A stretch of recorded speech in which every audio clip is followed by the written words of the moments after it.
are fighting for our democracy every day, working long hours, often thankless jobs for the candidate they believe in. So let's please give them a round of applause and thank them for their labor and their service to this country.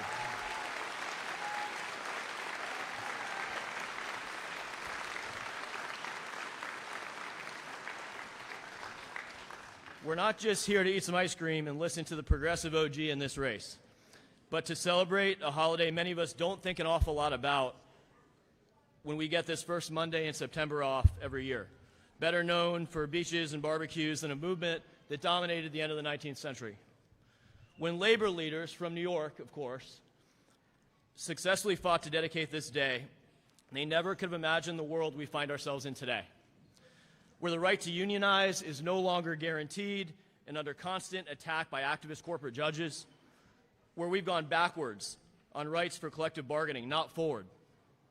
The right to collectively bargain should be guaranteed to all industries of all employees, from temp workers to medical assistants, to call center reps, to restaurant workers, from federal workers to farmers.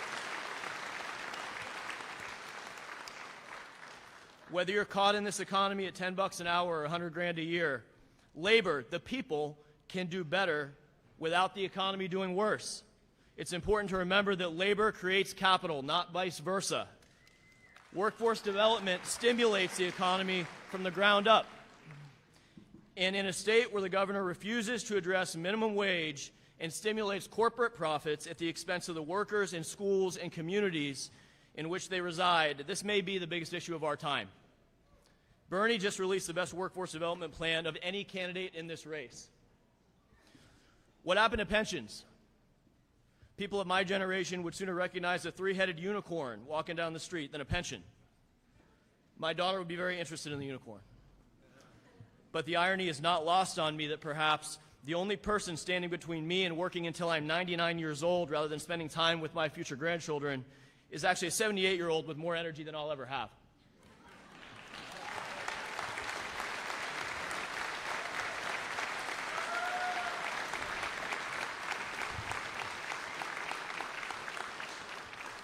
I should be clear, I do not speak to you today as the Peterborough Democrats' town chair, but as a New Hampshire and Peterborough resident. I'm allowed my personal opinions. As someone born in Florida and raised by Republicans before finding my way to New England to help build a successful staffing agency, and as someone who has reaped fully the benefits of both labor and capital, and as someone who voted for Hillary Clinton in the 2016 primary, I might be the last person you would expect to see giving an intro speech to Bernie Sanders on Labor Day. But here we are.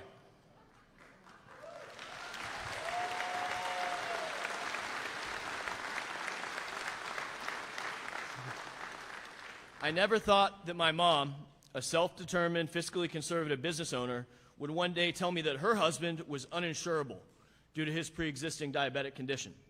I never thought that the 100% state lottery paid tuition I received for undergrad would be what allowed my parents to afford college in New England for my younger sister and become the only reason I'm in New England right now. I never thought I would have a little brother who would need the most potent and expensive antipsychotic medication on the market, so much so that without Medicaid, our family would not be able to afford it. I never thought my partner and I would live through an unexpected pregnancy we couldn't afford with an emergency C-section that was quite literally as dangerous as the labor and healthcare markets we're talking about today. Without public universal health care in Massachusetts, we never would have been able to buy a house, expand the business where I work. I most certainly would not be standing here talking to you today. I do believe in capitalism. Everyone deserves a chance at our best success stories. But education, criminal justice, and health care cannot be private for capitalism to work.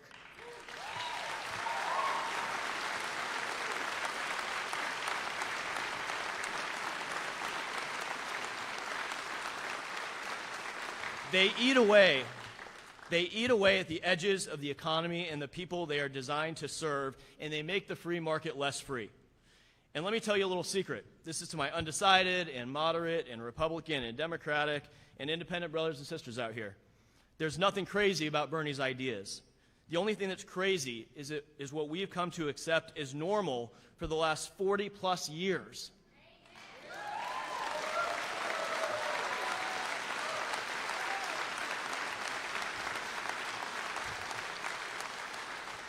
Let me tell you what's not crazy. There's nothing crazy about public education that is actually for the public. There's nothing crazy about developing the foreign policy before you build the weapons, not vice versa. There's nothing crazy about a criminal justice system focused on justice, not career conviction rates. And if you live in America, you need to know the names GEO Group and Correction Corporation of America. They are the companies paid by our government with your taxes, and they get paid to build both private prisons and immigration detainment camps that incarcerate children and families. These are the companies donating directly to Donald Trump's campaign and driving our broken systems. Our government now wants them, our governor now wants them in New Hampshire. There's nothing crazy, also nothing crazy about a Green New Deal that delivers an environment that my daughter will actually be able to live in over a corrupt deal that takes cents from every dollar we pay in taxes and gives them to the very polluters, paying off the very Congress people and senators elected to represent the people they no longer serve.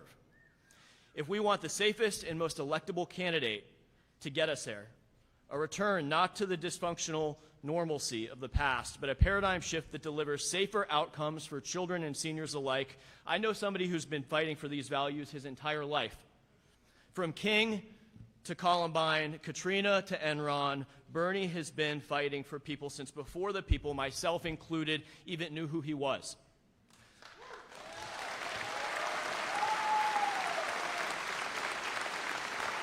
And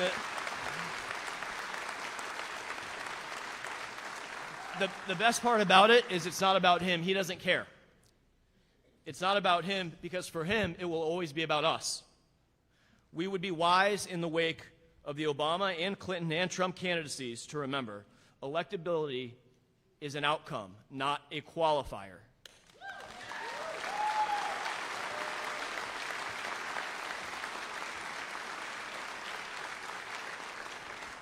And what we know is if Bernie Sanders ran against Trump in 2016, he would be president now. What we know...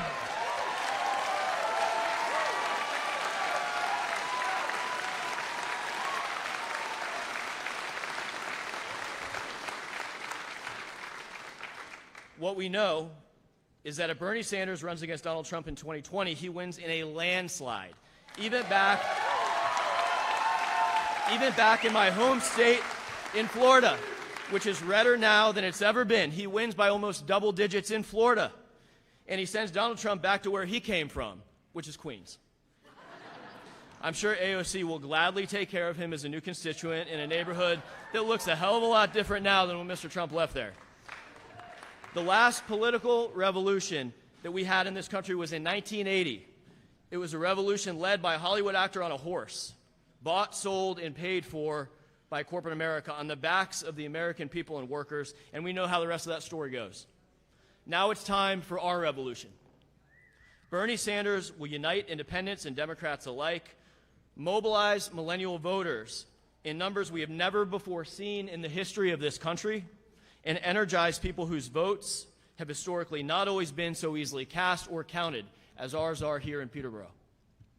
So when you make perhaps the biggest political decision of our national lives next February, don't let fear drive you to the polls. Let hope follow you there.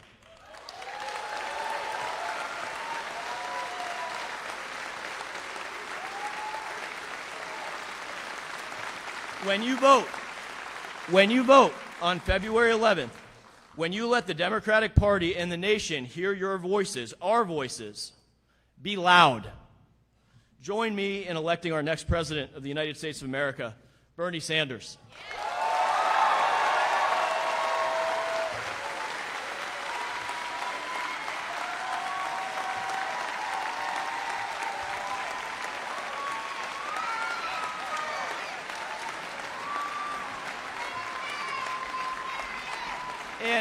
And the wonderful people who will be supplying ice cream all along. Yeah, not quite Bernie, but, you know, sweeter. Hello, great to be here. I'm Jerry. This is Ben.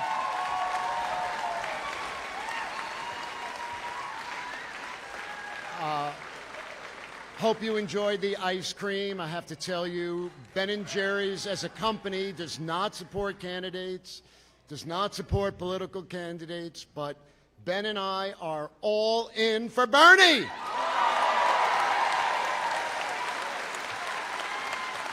Yeah! So, Ben and I have never campaigned for a presidential candidate before, and that is because there has never been anyone like Bernie before. We've been constituents of Bernie's for over 35 years. We've seen how he has been unwavering in supporting everyday Americans. He knows we need a government and a country that works for all of us and not just for the special interests. Most important, Bernie is not for sale, and we are going to do everything we can to get Bernie elected.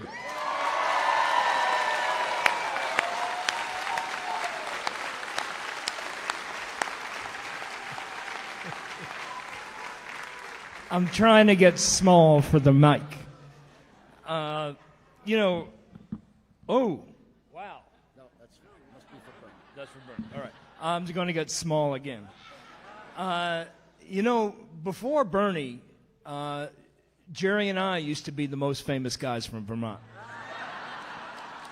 So we are so proud and happy to transfer that mantle over to Bernie because, ice cream is good, but a president of the United States who truly believes in justice in all its flavors, that is euphoric!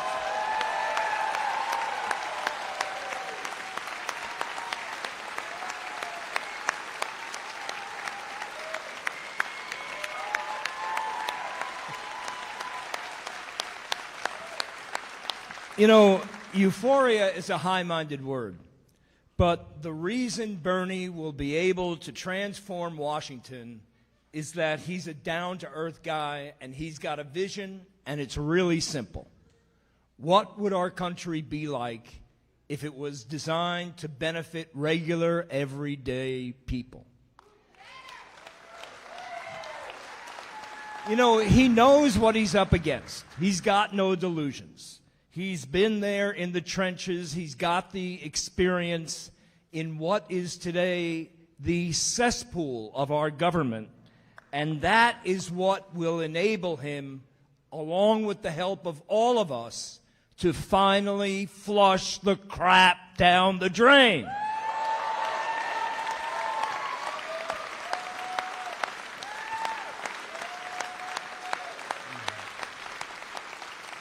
I don't see Bernie as a politician in the normal sense of the word. He's a fighter for justice, economic, social, racial, and environmental. And he uses politics as a means to that end. Before Bernie, I never had a mayor that represented my values, or a congressman, or a senator, and I just can't tell you how good it feels. So I just want to give you a taste of what's gotten us so excited about seeing this guy in the White House. We've been his constituents for about 40 years. In 1980, when Ben & Jerry's was just starting out, Bernie won an improbable victory over a long-term Democratic Party machine mayor, and he won that election by 10 votes. His first act was to shut down plans to privatize the shore of Lake Champlain with high-rise, expensive condominiums. And he introduced an idea called public access. He fought the developers all the way to the top courts in Vermont. He won, and today we have the most beautiful public park on the lake open to all.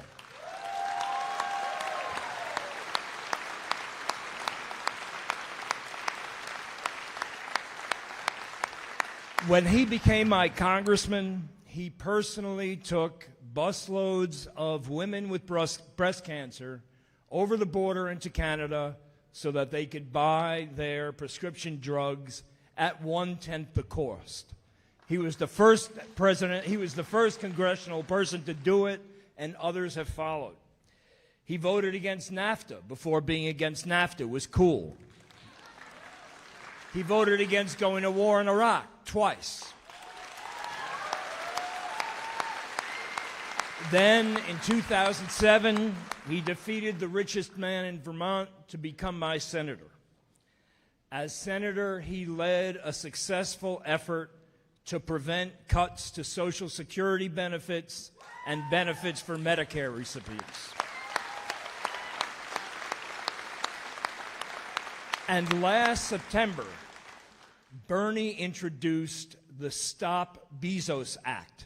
That stands for Stop Bad Employers by Zeroing Out Subsidies. And essentially what it said was that for large employers, multinationals, that are paying their employees such lousy wages that the employees need to go on food stamps and Medicaid to get by, that those employers would have to reimburse the government for those expenses that we were using to subsidize.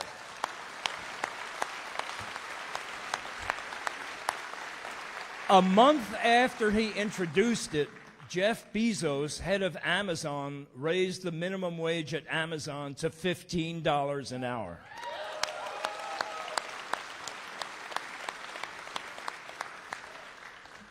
And a few months ago, it was Bernie who brought together Republicans and Democrats to pass a history-making resolution in the Senate to get the U.S. out of the war in Yemen.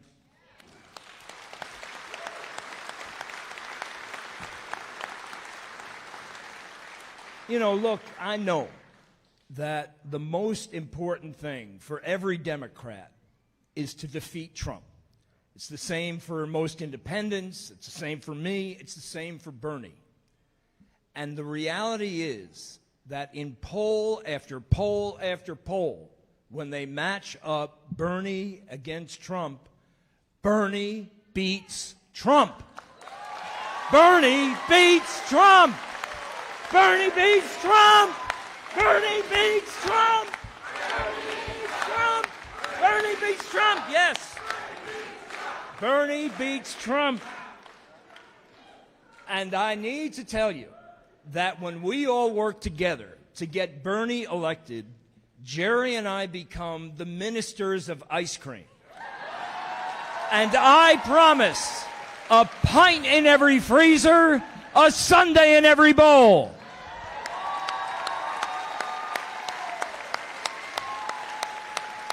And now, ladies and gentlemen, it is my pleasure, my esteemed honor, to introduce the one, the only, the original, and still champion, Senator Bernie Sanders.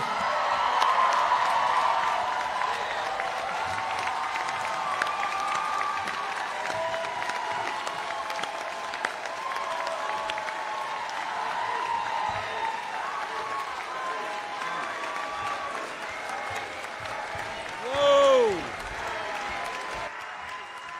Thank you, Peterborough.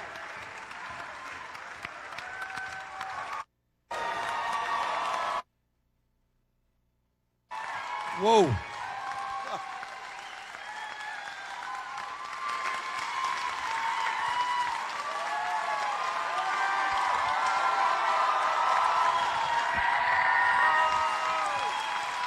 Thank you. There are a lot of people here. Whoa. Thank you very much.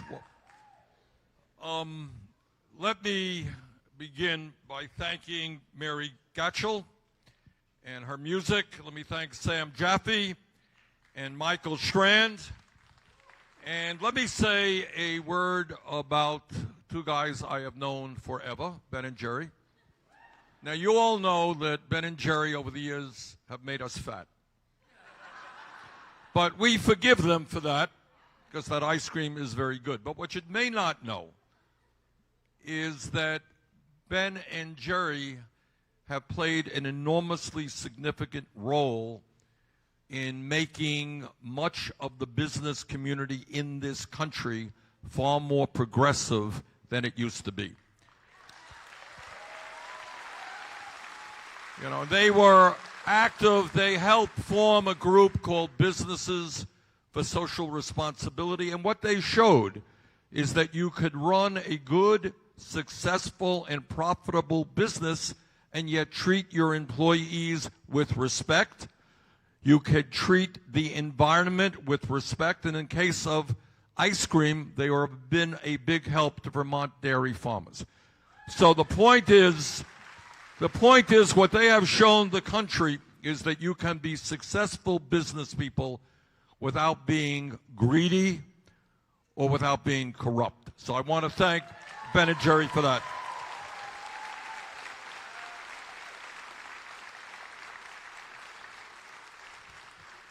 Now, all of you know what this campaign is about. First and foremost, it is about us winning right here in New Hampshire, and with your help, we're going to do that.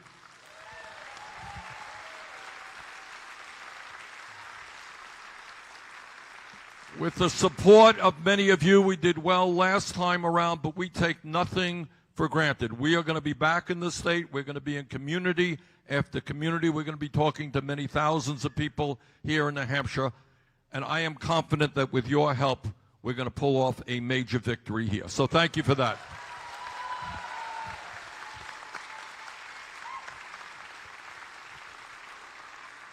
And this campaign obviously is about not only winning here in New Hampshire, it is about winning the Democratic nomination. And with your help, we're going to do that as well.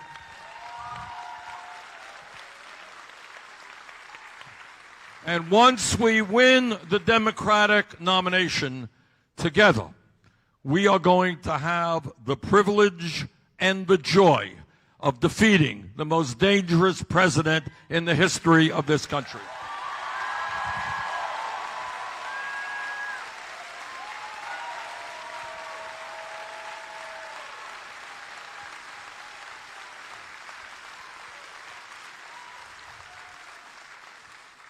And as I think Ben mentioned, there has not been a credible poll done in the last year, including one done a few days ago, which had us, I think, 14 points up over Trump.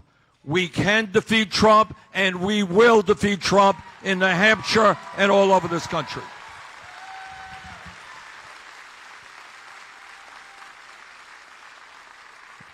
And the reason that we will defeat Trump is the American people, no matter what their politics may be, do not want somebody who is a bully and a pathological liar in the Oval Office.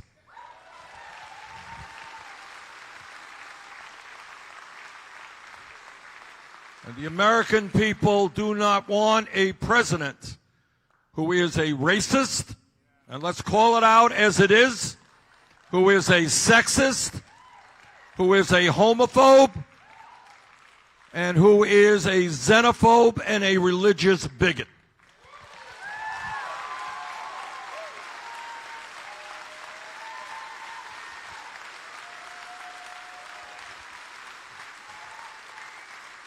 You know, I have conservative friends, and they're not racist, and they're not sexist, and they're not homophobes. We disagree on important issues, and that's called democracy.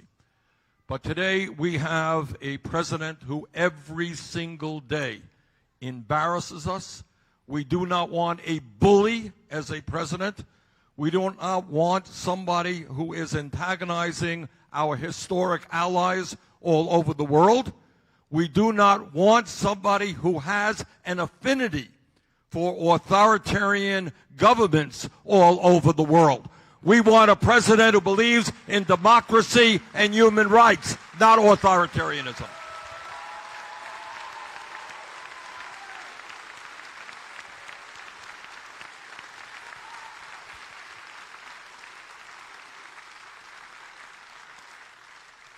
This campaign is not just about beating Trump.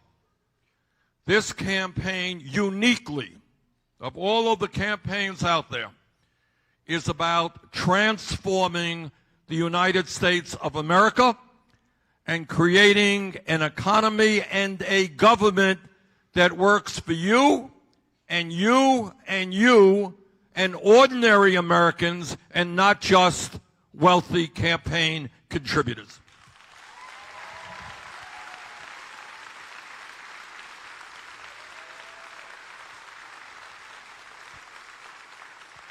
Now, I'm going to tell you something that no other candidate will tell you, or perhaps has ever told you. And that is that no president of the United States, no matter how honest and well-meaning that person may be, no president of the United States can do it alone. And that's why the message of our campaign is a short message, but a profound message. And that message is us, not me.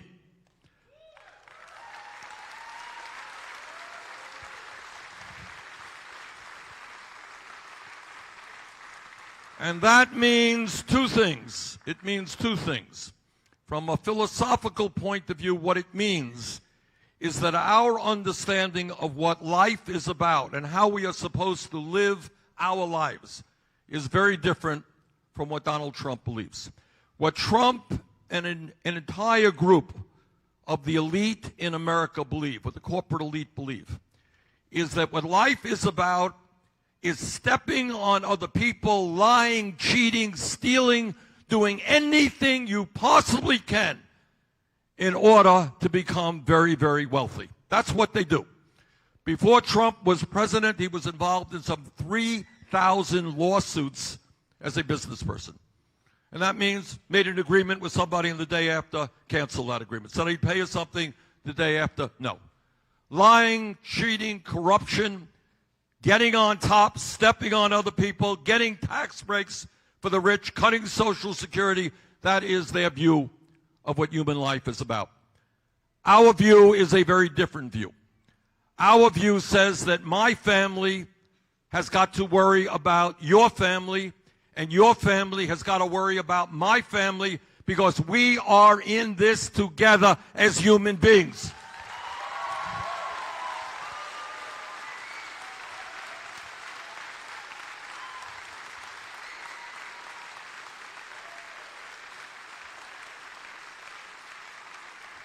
And what that means is we believe in community, not just one person making it to the top while stepping on everybody else. So that's one part of what the us, not me is about. But the second part is a tough one, and a lot of people don't get it, and maybe it makes people a little bit afraid. You don't hear this on television at all, and you're not going to read about it in the newspapers. What us, not me means is that I could give you a 5-hour speech, don't worry, I'm not, and tell you all of the good things that I think should happen. And you'll say, yeah, that's right, that's right, that's right. But at the end of the day, none of those things will happen unless we have the courage to take on a corporate elite whose greed and corruption has destroyed the middle class and the working class of this country.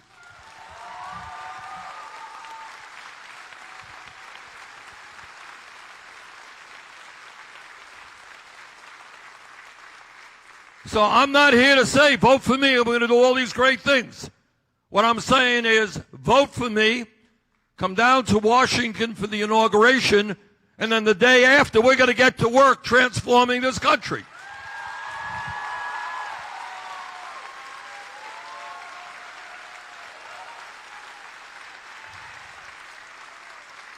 Because I want to tell you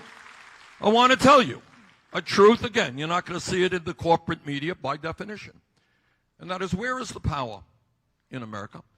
Where is the political power? A lot of that political power rests with the billionaire class who makes unbelievably large contributions. They have super PACs individuals, families will contribute hundreds of millions of dollars. You got it? You get one vote. But other families get one vote and then they contribute hundreds of millions of dollars in order to elect candidates who represent the wealthy and the powerful. We have an economy right now where last year Wall Street made over $100 billion in profit, and yet they're going to charge people in this room 20, 25% interest rates on your credit card. That's called usury, but that's what they do.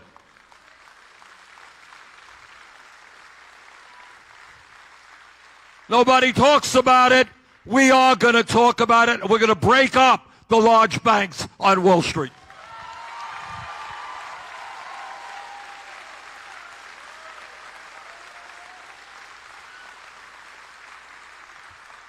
All of you remember, at least those of you who are 11 years of age or older, remember that 11 years ago, it was not just the greed of Wall Street that brought this economy to almost its destruction. You all remember that. It was the illegal behavior. They paid billions and billions of dollars in fines. Of course, because of our criminal justice system, none of them went to jail. But they acted in illegal ways. In fact, the business model of Wall Street is to take it as far as they possibly can. But it's not just the greed and illegal behavior of Wall Street. What about the pharmaceutical industry? All right, so some of you are thinking, oh my God, they're charging us prices that are very high. It's more than that. More than that. Yes, of course we are paying by far the highest prices in the world. You know why we're paying the highest prices in the world? Because the pharmaceutical industry has bought the United States Congress. And by the way, they got them pretty cheap. Didn't have to pay a whole lot of money. And what they got is right now, if you go into your pharmacy tomorrow and the druggist tells you, oh, by the way, the price of the medicine you've been using for 20 years has doubled, nothing you can do about it because the drug companies can charge you any price they want. And in fact, that is exactly what they are doing. Point of reference. 3 weeks ago, I went to Ontario, Windsor, Ontario, with a group of diabetics from the Midwest. And as you all know, diabetics need insulin to stay alive. It's a life and death issue. Took people over the Canadian border, and they bought insulin. Do you know what the differential in price in Canada for insulin was compared to the United States? Anybody know? 10 times, 1/10 of the price. So here you have people who need insulin to stay alive, paying 10 times more than our neighbors a few miles away. The result of that is that people in this country die or get much sicker. In fact, 1/4 of the people in this country who use insulin are rationing that insulin, which is a very dangerous thing to do. You got elderly people in Vermont and I'm sure in New Hampshire who cut their pills in half, which is a bad thing to do because they can't afford the price of medicine. But last year, the top 10 drug companies made $69 billion in profit. And the drug companies and the insurance companies pay their CEOs millions and millions of dollars a year in compensation. And then you got our friends in the fossil fuel industry. All right, take a step back. I want you to think about it. What this campaign is about, and what I am begging you to do, is think outside of the box. Go beyond what Congress is talking about. Go beyond what CBS or NBC are talking about. Think outside of the box. Here is the box. The scientific community has determined, virtually unanimously, that climate change is real, that climate change is caused by human activity, that climate change is already doing devastating harm to this country and to the world, and if we don't get our act together in fewer than 12 years, that damage will be irreparable, unable to be changed. You got an industry out there that knows it. You think the scientists and the engineers in the oil companies and the coal companies don't know what's going on? They know it. And yet they get hundreds of billions of dollars every year in tax breaks and subsidies for producing a product which is destroying the planet. That is corruption. And that is a level of greed which takes us now into a psychiatric definition of where people are prepared to make big profits while they destroy the planet for their own kids and their own grandchildren. These guys have kids and grandchildren. That is what we are up against. We are taking on incredibly powerful forces, which we don't talk about in Congress, because they pay many members of Congress not to talk about it.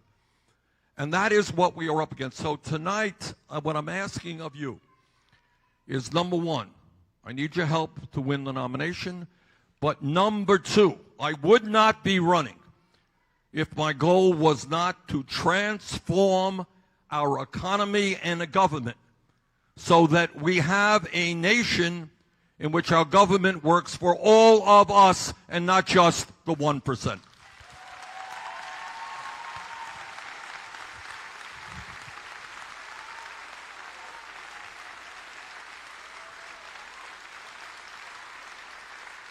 Now, this is tough stuff. This is hard stuff. This is really hard stuff. We're taking on all of the powers that be. And I tell you, we did something a few months ago. We put up, a lot of candidates say, these are the people who are endorsing me. Well, we put up a page and said, these are the people from the powerful special interest who hate my guts, and I'm proud of it.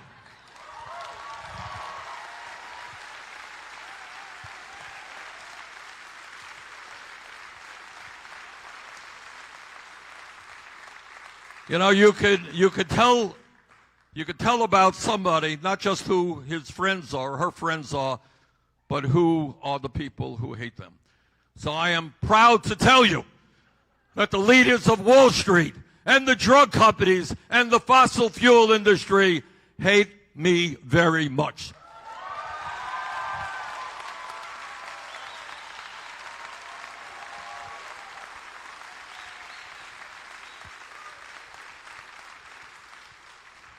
So when we talk about transforming our economy and our government, what does that mean in concrete terms?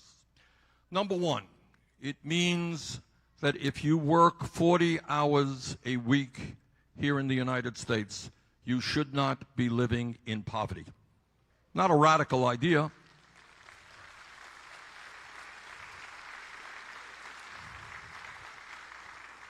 Four years ago, when I came to New Hampshire, I said, I think we got to raise that minimum wage to a living wage of $15 an hour. And the political establishment and the media establishment, everyone said, well, Bernie, that's a very radical idea. You want to do more than double the minimum wage. True. You know what's happened over the last 4 years? 7 states in this country have raised the minimum wage to $15 an hour.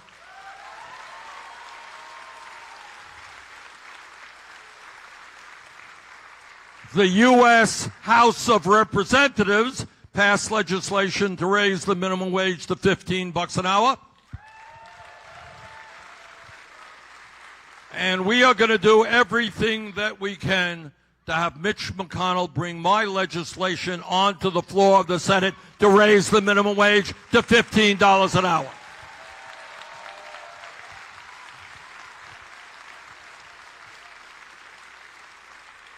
So an idea that 4 years ago seemed pretty radical ain't so radical now, because the people of New Hampshire and states all over this country stood up and they say, you know what, we support that idea. And when we talk about wages and we talk about the economy here on Labor Day, we also recognize that it is not acceptable that women are making 80 cents on the dollar compared to men.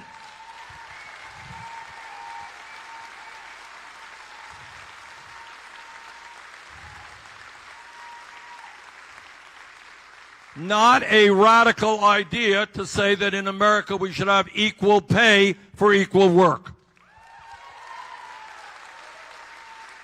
And by the way, when we are in the White House, we are going to make it easier for the millions of workers out there who want to join unions to be able to do so.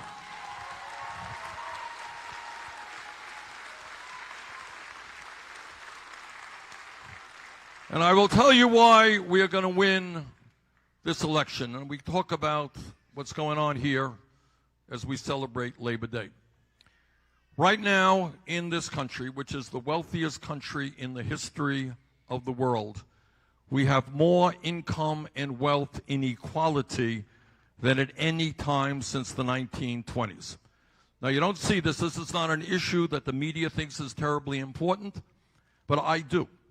And that is, in America today, you got 3 people who own more wealth than the bottom half of American society. Got that? Does that sound like the America we should be? You have half of our people today who are living paycheck to paycheck. Everybody know what that means? I grew up in a family, lived paycheck to paycheck. Half of the people in this country. And what that means is that if your car breaks down tomorrow and you need a $500 repair, don't get nervous. I hope your car doesn't break down. All right. What happens if you don't have that $500 and millions of people don't? You don't get to work. You don't get to work. You don't get a paycheck. You don't get a paycheck. How are you going to take care of your kids and pay the rent and pay the mortgage? Millions of people are living on the edge. They are scared to death that somebody in the family gets sick and they can't afford a medical bill. We have 40 million people in America living in poverty, while the top 1/10 of 1% owns more wealth than the bottom 90%.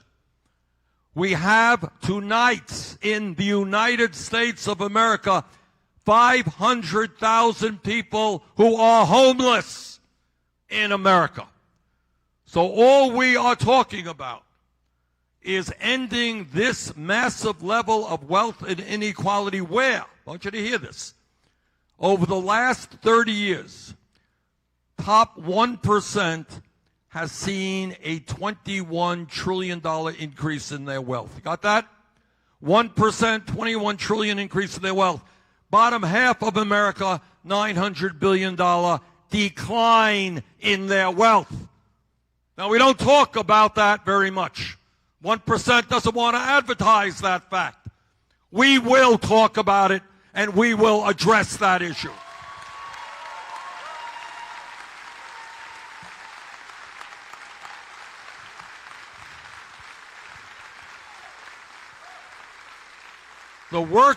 Here's another fact. You know why working people are angry, why they're disillusioned? Today in America, the average wage in inflation accounted for dollars,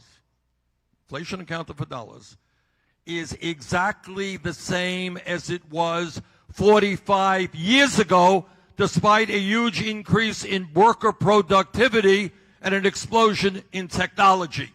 You got that? 45 years have come and gone. Every one of you who goes to work is producing a hell of a lot more than somebody doing your job 45 years ago, and you're not making a nickel more in real dollars than that person 45 years ago. And the working class of this country is sick and tired of being ripped off. They want justice, and we're going to bring that justice.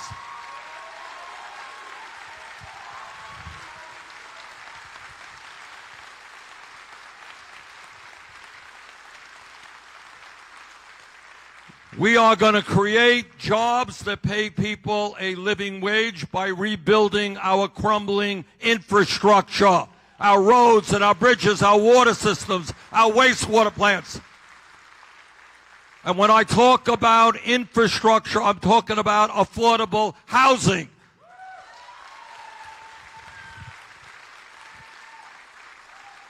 I was in California a few weeks ago in Los Angeles. In Los Angeles County alone, Los Angeles County, 55,000 people are homeless. That's bigger than the city of Burlington, Vermont, who are homeless in Los Angeles County. That's going on all over this country. Gentrification is wreaking havoc for many working class people.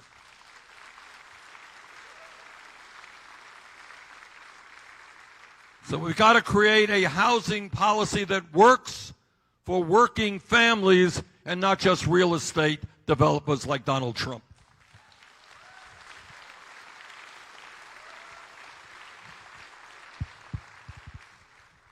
When we talk about the future of this country, we talk about our young people and our children. And let us be frank. While Trump and his friends gave $1 trillion in tax breaks to the 1% in large private corporations, we continue to have in this country the highest rate of childhood poverty of almost any major country on earth.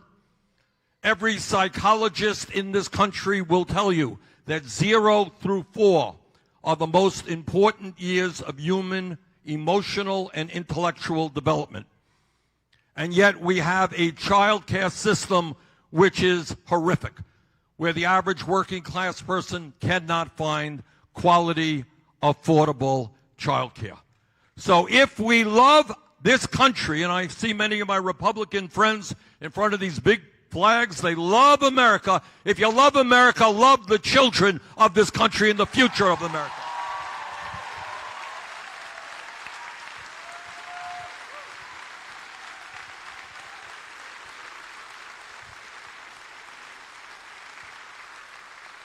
And that is why we are going to move to universal, affordable child care for every working family in this country. And we're going to pay the child care workers a living wage and treat them with the respect that they're due.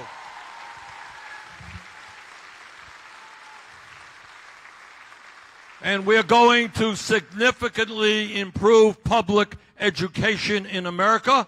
We're tripling funding for Title I schools, and we're going to work to make sure that no teacher in this country earns less than $60,000 a year.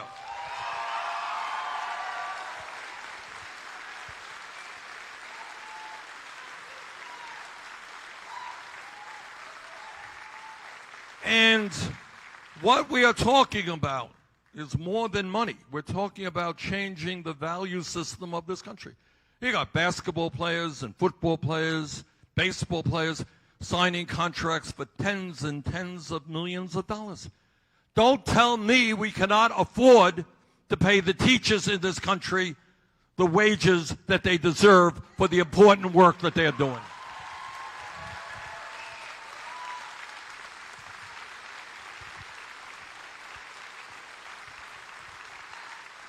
And I'll tell you something else we're going to do. And these are issues that I talked about 4 years ago, which are now gaining steam all across this country. What I said 4 years ago, which is common sense, no one can disagree with it, is that in a changing economy and changing technology, if we want our kids in a competitive global economy to be able to go out and get the good-paying jobs that they need to make it into the middle class, they are going to need a higher education. It may be college, it may be a technical school, but they need more education than just 12th grade.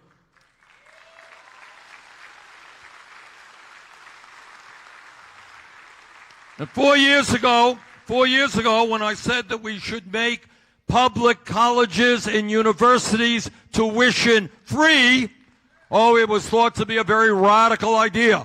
Well, check out what's going on in California, New York, Tennessee, and other communities around this country. That is exactly where we're moving.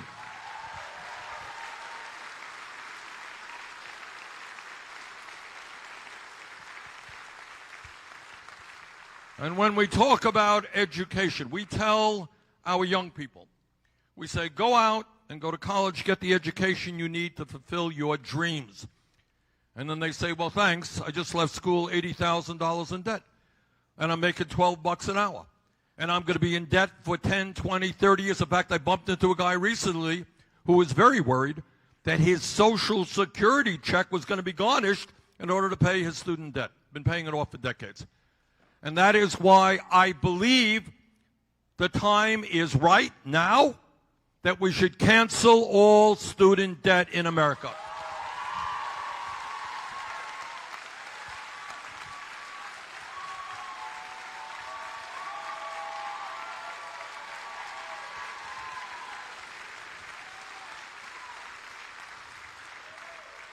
Now, I'm criticized for saying that because people say, hey, Bernie, you're talking about spending a whole lot of money, and that's true. If we talk about making public colleges and universities tuition-free, greatly expanding Pell Grants and work-study programs, and canceling all student debt over a 10-year period, that's about $2.2 trillion. That's a lot of money. So how are we going to raise the money? I will tell you how. We're going to put a tax, modest tax, I should say, on Wall Street speculation. All right? If it wasn't a radical idea to bail out the crooks on Wall Street 11 years ago for their illegal behavior, if it's not a radical idea to give over $1 trillion in tax breaks to billionaires and profitable corporations, it is not a radical idea to cancel all student debts in this country.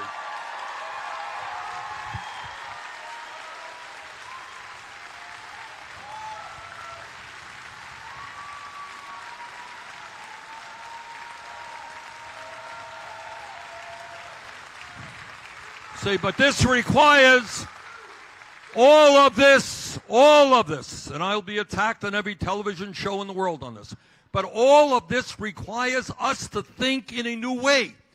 What they have done to us year after year, say, oh, we're going to cut food stamps, sorry. Oh, we're going to cut affordable housing. Oh, we're going to cut education. Everything. Oh, well, I guess we got to do that. Oh, we're giving tax breaks to billionaires. We're spending $750 billion a year on the military. We're giving hundreds of billions in tax breaks and subsidies to the fossil fuel industry. That's okay. Well, it ain't okay. It's time to change our values.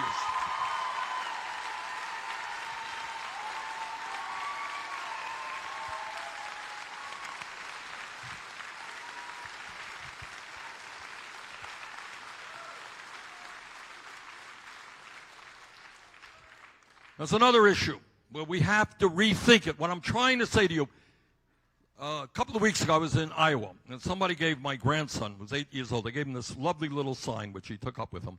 And I hadn't read this before. It was a saying from Nelson Mandela. It was a very profound statement.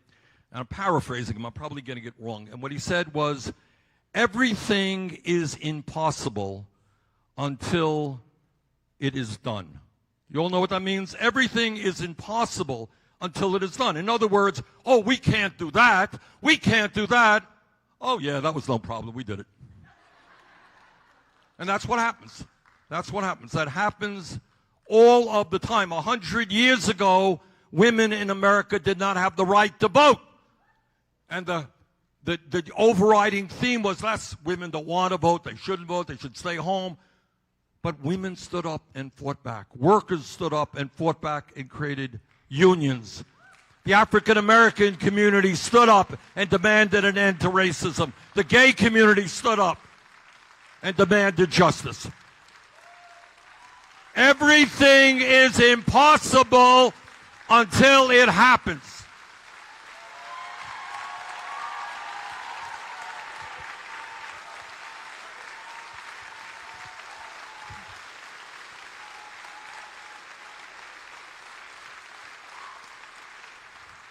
So let me tell you something which is not impossible, which we are going to make happen very soon.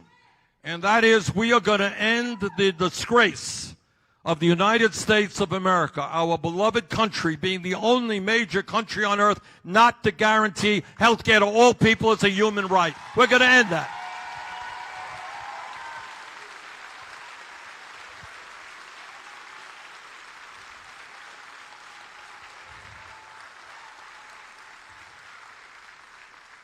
We are going to end it by passing a Medicare for all single-payer program.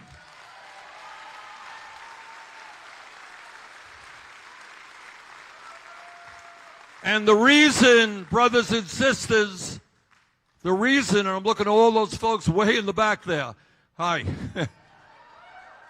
And the reason we are going to pass it is that the American people, through their day-to-day life experiences, understand the dysfunctionality and the brutality of the current system. So let me just say a word about that. Right now in America, and please hear this, because you're going to see a lot of misinformation on TV.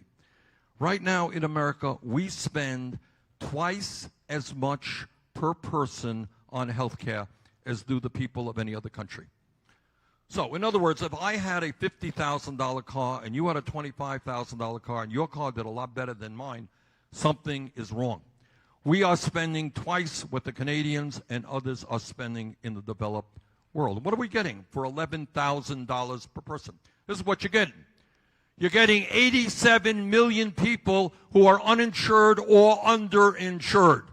And let me emphasize the word underinsured. Because a lot of politicians will say, well, you got insurance. Yeah, you got insurance, except it doesn't cover you when you need to be covered. All right, you got insurance that doesn't work when you need it to work.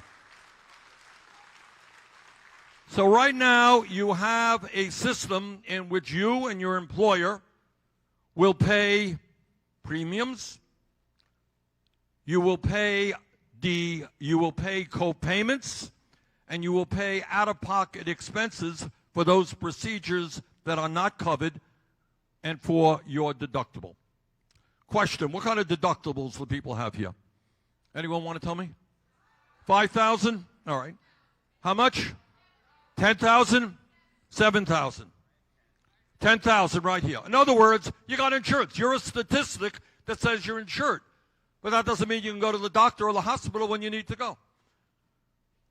So what we have got to do, it seems to me, is to move toward a system which understands that the function of health care is to provide quality care to all, not, as is currently the case, to make $100 billion a year for the insurance companies and the drug companies.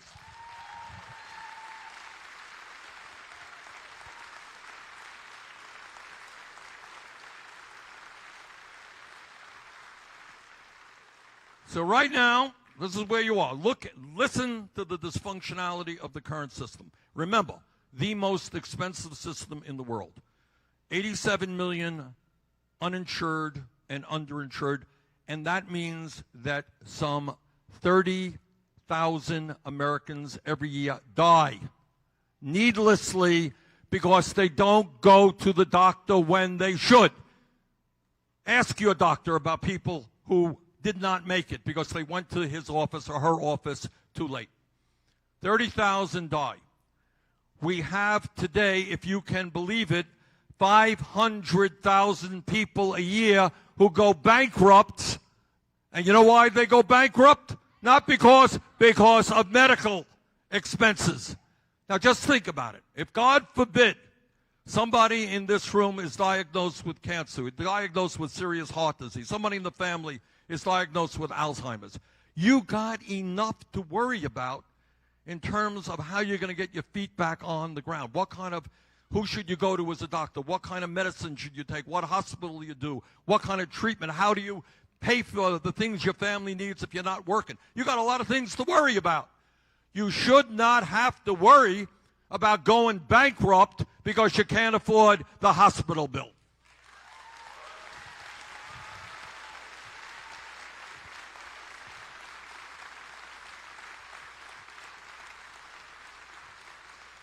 And then on top of all of that, you got the drug companies ripping us off so that insanely, I mean, this is insane. 1 out of 5 Americans who go to the doctor and get a prescription cannot afford to fill that prescription because the medicine is too expensive. This is an insane system. So what we need to do, in my view, and more Americans agree, we're going to move to a Medicare for all system. This is what it does. I want you to hear it. because you hear a lot of misinformation on TV. A lot of ads will be coming out there. What it does is eliminate all premiums. You ain't going to be paying a premium. Your employer is not going to be paying a premium. We're going to eliminate all out-of-pocket expenses, all co-payments. None of that. You're going to have freedom of choice regarding the doctor you want to go to, the hospital, the clinic you want to go to. What we are going to do is start right now. Medicare provides care for people 65 or older. On our first year, we do two things. We expand Medicare to cover dental care,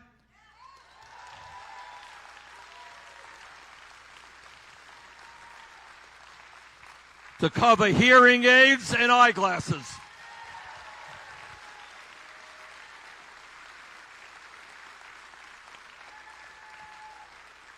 And on that first year, all we do is take that eligibility age of 65 down to 55. A whole lot of people 60 or 62 can't wait to getting into Medicare. Well, we're going to make it easier. First year down to 55, then 45, then 35, then everybody is in. That is it. Ain't complicated. And at the end of the day, because we're getting rid of the profiteering in the insurance industry and the pharmaceutical industry. And by the way, two more things. Our proposal would put a cap on the amount of money that anybody pays for prescription drugs at $200. That's it. No more than that. And we cover home health care as well, which is a big deal.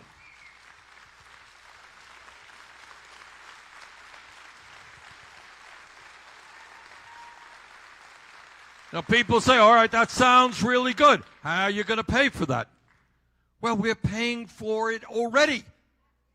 All right? Somehow or another, what do we call a premium? Call it an insurance tax. So you're paying, I don't know, everyone pays a little bit different. What are we paying? People paying $500 a month premium? $1,000 a month? Somebody tell me what you're paying. $800 a month?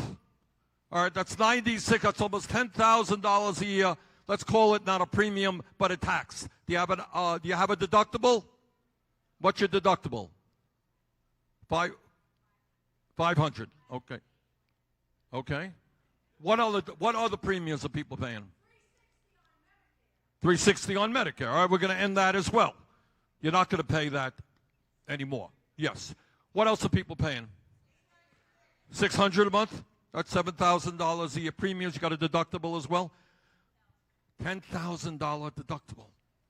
All right, so they're insured. Your statistic which says you're insured, but you're spending $16,000 before your insurance kicks in. That's the reality of American health care today that we don't talk about. We are paying for it today. We're paying for it out of pocket. We're paying for it by paying the highest prices in the world for prescription drugs. Now, health care ain't free. It's not free under Bernie Sanders or anybody else. We will pay for it out of the general tax base, as does every other major country. We will do that in a progressive way. And what that means is that the overwhelming majority of Americans will pay less for the health care that they have than they're currently paying. You're not going to pay $16,000 a year.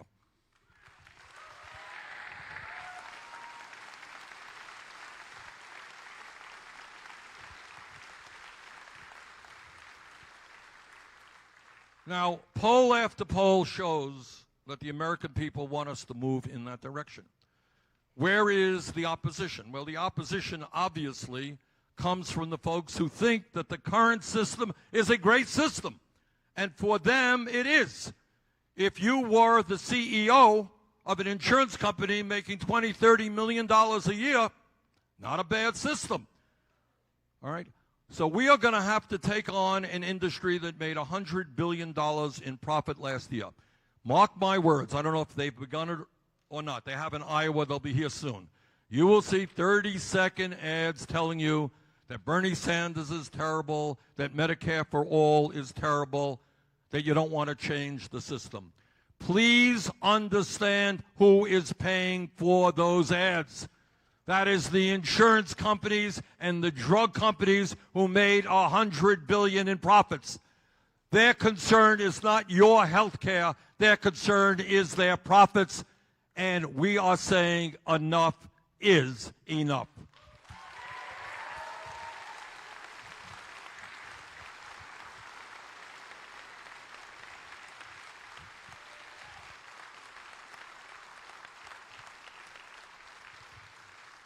But it is not only the insurance companies and the drug companies that we're going to have to take on.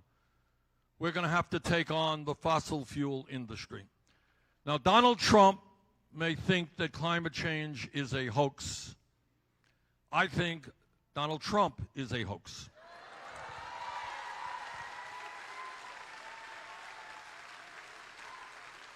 Now, this is an issue. You know, when I keep saying all these things, I'm wondering why anybody in their right mind would want to be president of the United States. I mean, you got all these issues that are out there that are of enormous consequence. In terms of climate change, we are playing for nothing less, not just the future of America, but the future of the world. Climate change is not an American issue. It is a global issue. And what the scientists tell us is that we got a handful of years to transform our energy system and cut carbon emissions. I am proud to tell you that I have introduced the most comprehensive climate change program ever introduced in the history of this country.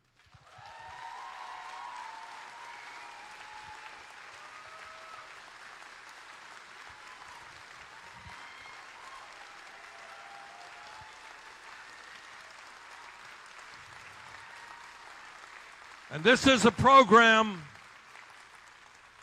you know, and people say, well, Bernie, it's an expensive program. And it is. It truly is.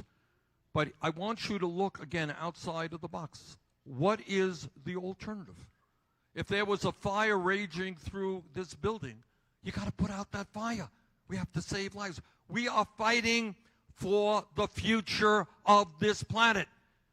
And what does it mean if we are not successful? What kind of country and world are we leaving to our children, grandchildren, and future generations?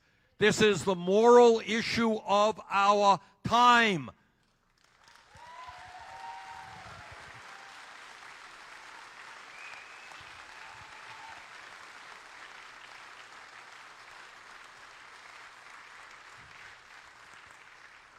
And what I will be doing as president is not only moving to transform our own energy system, we got to lead the world. And my goal will be, and I may be a little bit too utopian here, but maybe to convince countries around the world that instead of spending $1.5 trillion a year on weapons of destruction designed to kill each other, maybe, just maybe, we want to pool our resources and use that money to combat our common enemy, which is climate change.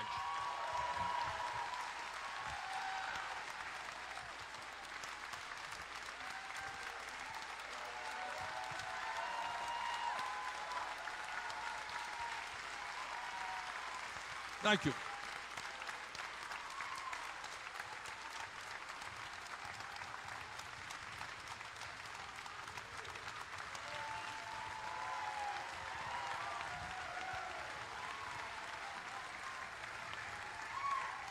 Thank you. Just a couple of other issues.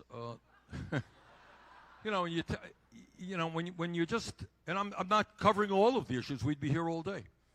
But that is the stake of what this campaign is about. We're talking about saving the planet. We're talking about saving the working families of this country. We're talking about saving American democracy from authoritarianism. We're talking about saving this issue, a woman's right to control her own body. How's that?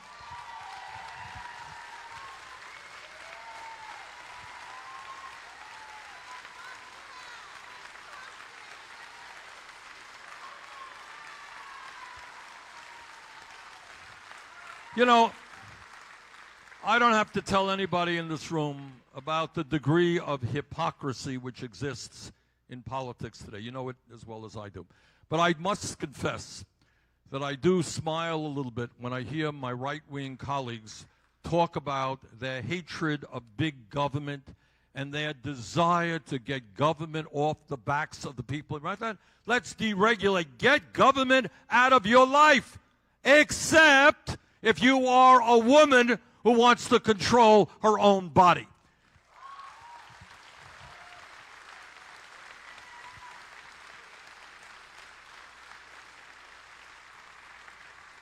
So let me make a promise to you, which is a pretty easy promise, one that you would expect me to make. I will never, ever nominate anybody to the Supreme Court of the United States who is not a 100% supporter of Roe v. Wade.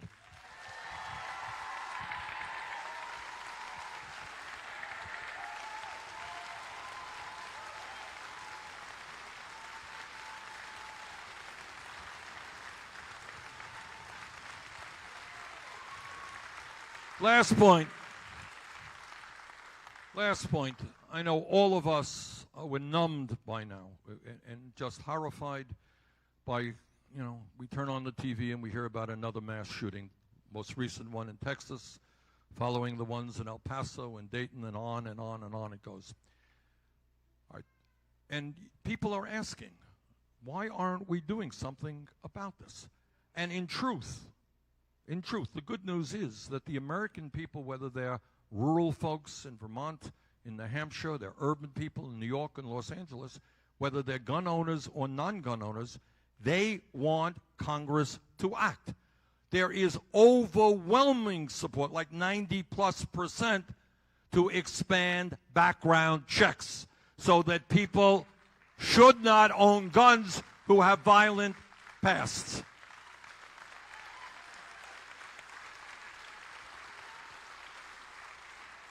There is overwhelming support to end the gun show loophole, which allows people to legally buy guns without a background check.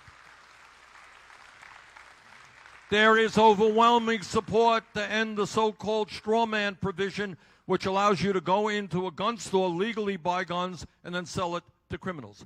And there is now majority support in this country, according to recent polls, for a position that I've held for many decades. And that is the understanding that assault weapons are military-style weapons designed to kill people in as rapid a fashion as possible, and they should be banned in this country.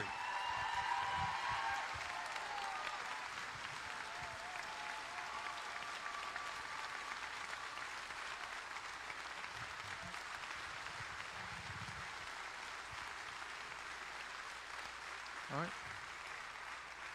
And you might ask if 90% of the people in this country want that to happen, to expand background checks, and they want other common sense gun safety legislation, why isn't it happening? And the answer, as all of you know, is one word. It's called three words, I guess, the NRA.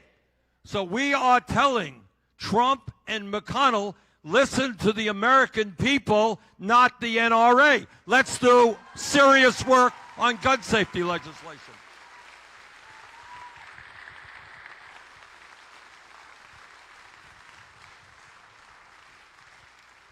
All right, there are a lot of other issues out there, but let me just conclude by saying this. And literally, though, I didn't touch on criminal justice. I didn't touch on immigration reform. Many, many other issues out there. But we are in an unprecedented moment in American history. And it's not just Trump. I mean, it is significantly Trump, but not just Trump. When, Trump didn't invent climate change. All right, that's a reality that's been taking place for many years. Trump didn't invent the incredible level of income and wealth inequality that exists in this country today, et cetera, et cetera. So right now, in this unprecedentedly dangerous moment in American history, we do not have the luxury of throwing up our hands in despair and say, oh, God, there's nothing that can happen. We don't have the luxury of becoming depressed and withdrawing from political activity. Quite the contrary. If there was ever a moment in American history where we have got to be intensely involved, this is the moment. And the good news, the really good news, having been all over this country, is the vast majority of the American people want to create a government and an economy based on justice, not greed. They want economic justice for workers, They want social justice. They want racial justice. They want environmental justice. That is what the American people want. And our job is to tell the corporate elite and the 1% that their greed and corruption is going to end and end soon. And that is what this campaign is about. And I thank you all very much for being here.